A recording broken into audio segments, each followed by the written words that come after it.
Sustainable development has become the popularized expression for Agenda 21.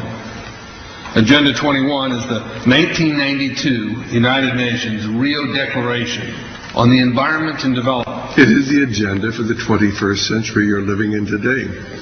For a brave new world where everything that you cherished and held true will no longer exist. Agenda 21 defines itself as the comprehensive plan of action to be taken globally, nationally, and locally by organizations of the United Nations systems. It also elevates nature above man. And it contains something called the precautionary principle, where basically you're guilty until you're proven innocent. Sustainable development is the philosophy designed to bring human beings across the globe under the full control of a narrow human elite. It's a 40-chapter document to basically control the world. It's based entirely on socialist control mechanisms.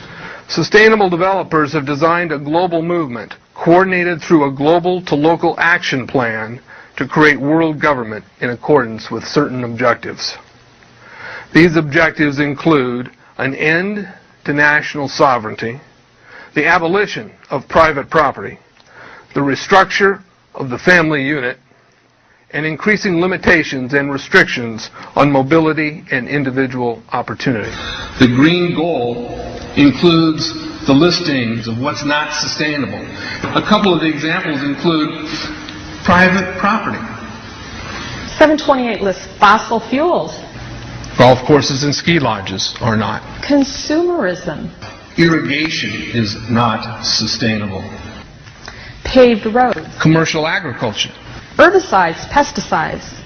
Elsewhere, it lists farmlands, pastures, grazing of livestock. And the family unit.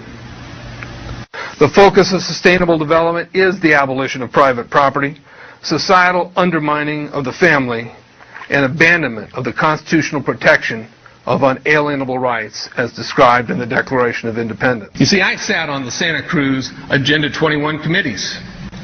Now, this was a lot of crazy ideas. This was back in the mid-90s. Crazy ideas I heard.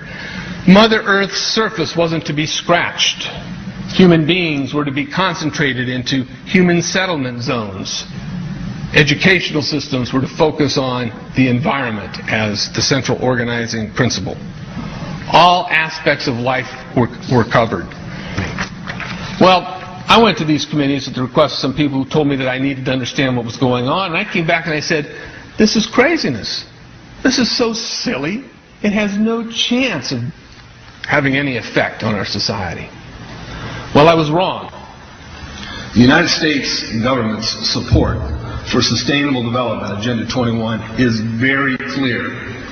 In 1992, while the Rio Conference was going on, George Bush, then president, was there, where he executed the Agenda 21 protocols on behalf of the United States and brought it back to Washington, D.C. Within a year, Bill Clinton, by executive order, no congressional review, established the President's Council for Sustainable Development.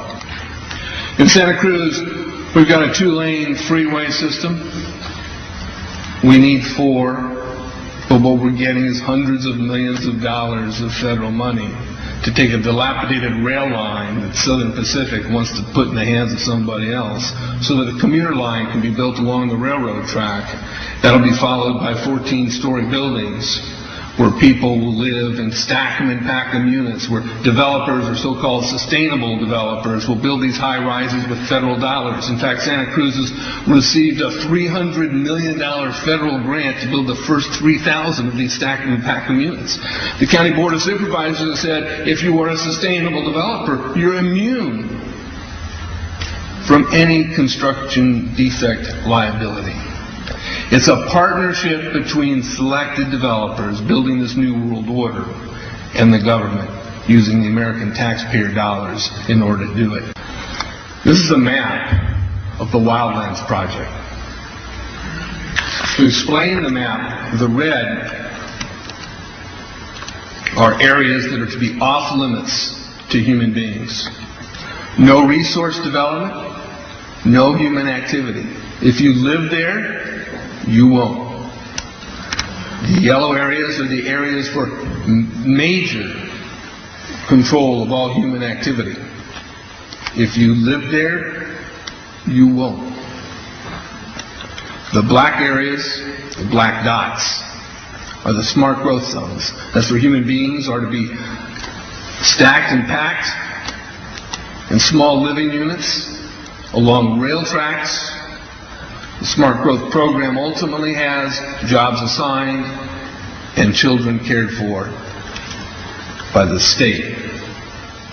The question has been asked many times how the people who are perpetrating these things expect to do this and make it last. And the answer to that is that you steal a generation of children and you indoctrinate them so that they accept these ideas and they become global citizens in the coming global village. UNESCO came out and declared 2005 to 2015 the decade of education for sustainable development. But they go on to say that it will encompass the 40 chapters of Agenda 21. That is your federal national curriculum. The entire purpose of second grade social studies is to transfer loyalty from the family to the government and teach them about sustainable economic consumption. Students construct their own understandings of reality and realize that objective reality is not knowable. So why bother? The truth is, the truth, which keeps men free, is being suppressed in order to prop up the attitude training agenda. And it moves on. This is our new math called connected mathematics. Standard 3 tells us that students learn that mathematics is man-made, that it is arbitrary, and good solutions are arrived at by consensus. Most of us assume 2 plus 2 is always going to equal 4. You're wrong. We might reach a new consensus.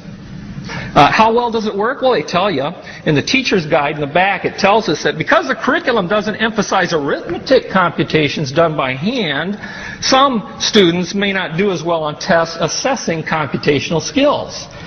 We believe such a trade-off in the favor of CMP is very much to the student's advantage in the world of work. Our children are mathematically illiterate on purpose. How do I know on purpose? Why isn't this just a basic bad idea? Because the Sustainable Development Plan tells us so. Generally, more highly educated people who have higher incomes consume more resources than poorly educated people who tend to have lower incomes. In this case, more education increases the threat to sustainability. Charlotte Iserby, I owe you an apology. I did not believe for the longest time it was a deliberate dumbing down. I thought the dumbing down was a natural consequence of a bad idea. Folks, it's deliberate. It's deliberate. The sustainable globalist goal is the orchestration of a planned fall of American principles, values, and lifestyles. The effect on the average American will be devastating. With modernizing technology, the ordinary person will live without independence, privacy, or substantive rights. Another press conference that I attended was the ICLE group, the International Committee for Local Environmental Initiatives. It helps in the implementation of Agenda 21 in all of our local communities. And one of the speakers was Harvey Reuven, who happens to be the vice chair of ICLE. And I asked him about the correlative rights that Americans derive from the United States Constitution and the Bill of Rights. And that, of course, is your individual liberties, your private property, your freedom of speech. I asked about it clashing with Agenda 21. And you know what his response was? Individual rights must take a back seat to the collective